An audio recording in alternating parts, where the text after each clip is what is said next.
সালাম, শুভেচ্ছা ও স্বাগতম। আমি মিল্টন। আজ আপনাকে নিয়ে যাচ্ছি ইতিহাসের এই দিনে পৃথিবীর কোথায় কি ঘটেছিল, এই দিনের তাৎপর্য ও বিশেষত্ব এবং এই দিনের ঐতিহাসিক ঘটনা ও রটনা যা পৃথিবীকে বদলে দিয়েছে তা জানতে। চলুন পৃথিবীর ইতিহাসে এই দিনে কোথায় কি ঘটেছিল তা এক নজর দেখে আসি। আজ ৭ই অক্টোবর।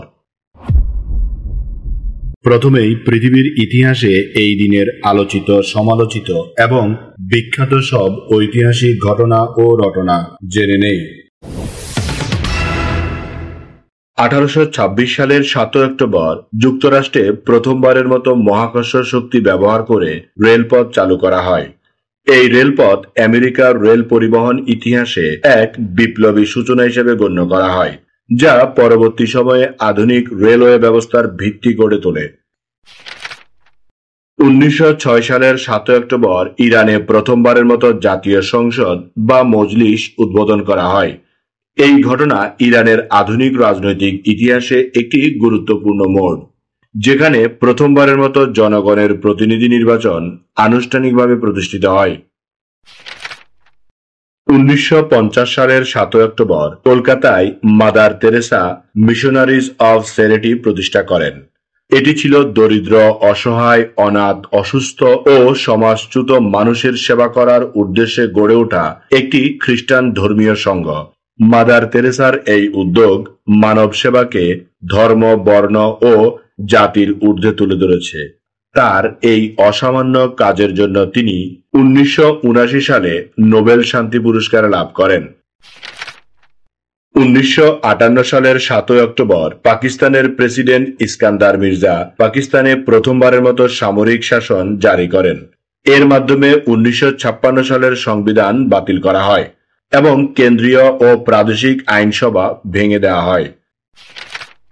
1976 সালের ৭ই অক্টোবর বাংলাদেশকে জাতিসংঘের অধীনস্থ একটি গুরুত্বপূর্ণ কমিটি G77 এর চেয়ারম্যান নির্বাচিত করা হয়।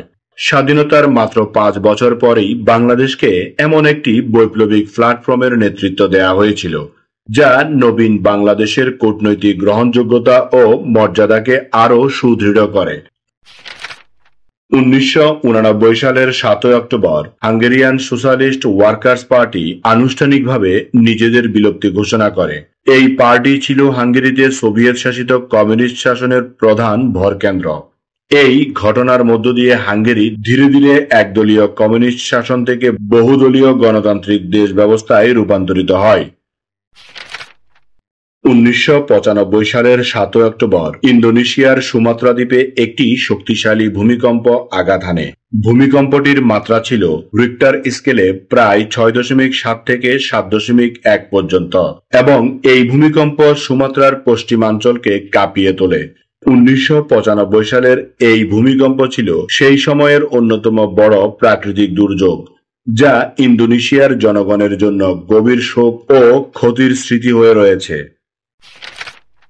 2023 সালের ৭ই অক্টোবর হামাস এবং অন্যান্য কিছু ফিলিস্তিনি সশস্ত্র বাহিনী ইসরায়েলে আক্রমণ করে, যাতে প্রায় 1200 জন ইসরায়েলি মারা যায় এবং 240 জনেরও বেশি ইসরায়েলি বন্দী হয়। এই আক্রমণ ইসরায়েল হামাস যুদ্ধের সূচনা করে। এবার জেনে নেই এই দিনে জন্ম নেওয়া কিছু কিংবদন্তি ও অসাধারণ মানুষের কথা। দক্ষিণ আফ্রিকার ক্রিকেটার লুইস ট্যানক্রেড 1876 সালের ৭ই অক্টোবর পোর্ট এলিজাবেথে জন্মগ্রহণ করেন। তিনি ঘরোয়া ক্রিকেটে গ্যাটিং দলের প্রতিনিধিত্ব করেন এবং তিনি দক্ষিণ আফ্রিকার টেস্ট দলের অধিনায়কত্ব করেছেন এবং প্রথম শ্রেণীর ক্রিকেটে অসংখ্য রানের জন্য তিনি খ্যাতি অর্জন করেন। ডেনীয় পদার্থবিদ ও পরমাণু গঠনের আধুনিক তত্ত্বের অন্যতম প্রবক্তা নিলস বোর 1885 সালের ৭ই অক্টোবর ডেনমার্কের কোপেনহেগেনে জন্মগ্রহণ করেন। তিনি বোরের পরমাণু মডেল এবং কোয়ান্টাম পদার্থবিজ্ঞানে গুরুত্বপূর্ণ অবদানের জন্য খ্যাত ছিলেন এবং তিনি আলবার্ট আইনস্টাইনের সঙ্গে একযোগে গবেষণা করেছেন। মার্কিন অভিনেত্রী ও নৃত্যশিল্পী জুন অ্যালিসন 1917 সালের ৭ই অক্টোবর নিউ ইয়র্ক সিটিতে জন্মগ্রহণ করেন। তিনি 1940-এর দশকে ভ্যান জনসনের সঙ্গে চলচ্চিত্রে খ্যাতি অর্জন করেন। তাছাড়া তিনি গোল্ডেন গ্লোব পুরস্কার বিজয়ী একজন অভিনেত্রী। বাংলা পুরাতন গান, আগমনী গান, টপ্পা গানের কিংবদন্তি সঙ্গীত শিল্পী চণ্ডীদাস মাল 1929 সালের 7 অক্টোবর ব্রিটিশ ভারতের বর্তমান পশ্চিমবঙ্গের হাওড়া জেলার বালিতে জন্মগ্রহণ করেন। তিনি শৈশব থেকে বহু গুরুর কাছে শিক্ষা নিয়ে বাংলার সঙ্গীত জগতে নিজেকে বিশেষভাবে প্রতিষ্ঠিত করেন।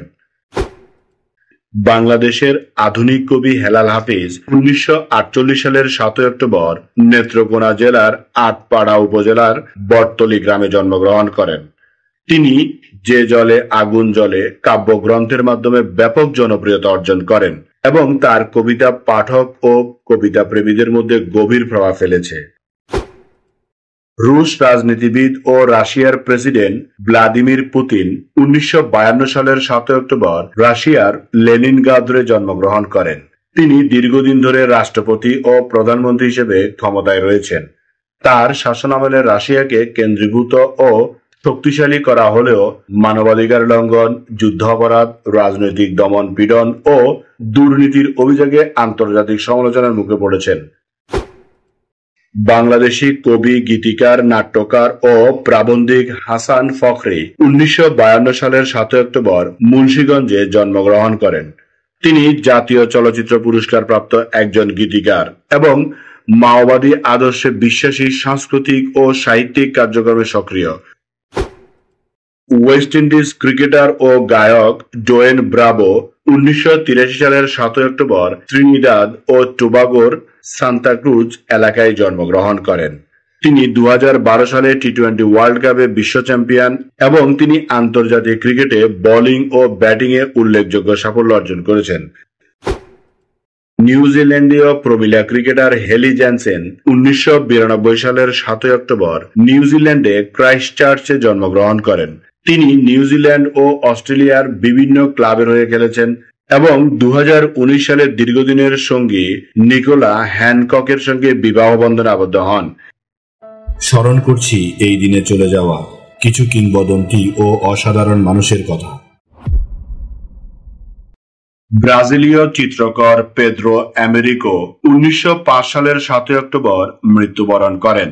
তিনি ইউরোপে উচ্চশিক্ষা লাভের পর ব্রাজিলের স্বাধীনতা ও ইতিহাস চিত্র অঙ্কন করেছেন এবং তিনি ফ্লোরেন্স ও রিও ডি জেনেরিওতে শিল্প শিক্ষা ও লেকচারার হিসেবে কাজ করছেন। ইংরেজ ক্রিকেটার আলফ গোভার 2001 সালের 7 অক্টোবর মৃত্যুবরণ করেন। তিনি ইংল্যান্ডের পক্ষে খেলেছেন এবং তিনি সারে ও কাউন্টি ক্রিকেটে উজ্জ্বল ক্যারিয়ার গড়েছেন। বাংলাদেশী গীতিকার নিয়ম গহর 2015 সালের 7 অক্টোবর মৃত্যুবরণ করেন। তিনি 1971 সালের স্বাধীনতা যুদ্ধে মুক্তিবাহিনী ও জনগণকে অনুপ্রাণিত করেছেন এবং 2012 সালে তার অবদানের জন্য তিনি স্বাধীনতা পুরস্কারে ভূষিত হন। অস্ট্রেলীয় ক্রিকেটার জন গ্লিসন 2016 সালের 7 অক্টোবর মৃত্যুবরণ করেন। তিনি 1967 থেকে 1972 সময়কালে 29 টেস্টে লেগ ব্রেক গুগলি বোলিং করে দলের সেরা ব্যাটসম্যানদের হতবাক করেছেন এবং তিনি অস্ট্রেলীয় ক্রিকেট দলের একজন গুরুত্বপূর্ণ ক্রিকেটার হিসেবে খ্যাতি অর্জন করেন। এবার এই দিনের বিশেষ দিবস ও উৎসবের গল্প শুনি। আজ বিশ্ব তুলা দিবস। প্রতি বছর 7 অক্টোবর বিশ্ব তুলা দিবস পালিত হয়। এটি মূলত তুলা শিল্পের উন্নয়ন, চাষি ও শ্রমিকদের অবদান এবং শাস্ত্রীয় টেকসই ফ্যাশন ও বাণিজ্যকে সমর্থন করার লক্ষ্যে পালিত হয়। এই দিবসটি আন্তর্জাতিক পর্যায়ে তুলা উৎপাদন ও বাণিজ্যের গুরুত্ব তুলে ধরে এবং তুলা কৃষকদের অধিকার ও স্থায়িত্বকে সচেতন করার উদ্দেশ্য নিয়ে উদযাপন করা হয়। এই দিন আমাদের জীবনের ঐতিহাসিক, প্রাকৃতিক, শৈল্পিক, সাংস্কৃতিক, সাহিত্যিক, রাজনৈতিক, বিজ্ঞান, গবেষণা, আন্দোলন, উৎসব, অর্জন, খেলাধুলা, সুখ দুঃখ, হাসি কান্না, আনন্দ বেদনা, পাওয়া না পাওয়া, মায়া মমতা, ভালোবাসায় ভরা সুখকর স্মৃতিময় একটি সুন্দর দিন। চলুন এই দিনটি উপভোগ করি। আগামীকালকের তারিখে পৃথিবীর কোথায় কি ঘটেছিল তা জানার আমন্ত্রণ জানিয়ে আজকের গল্প এখানেই শেষ করিলাম। লাইক, শেয়ার আর সাবস্ক্রাইব করার দায়িত্ব আপনার। আমি শুধু বলিব, নিজের, পরিবারের, প্রতিবেশীর ও পরিবেশের যত্ন নিন। ধন্যবাদ। খোদা হাফেজ।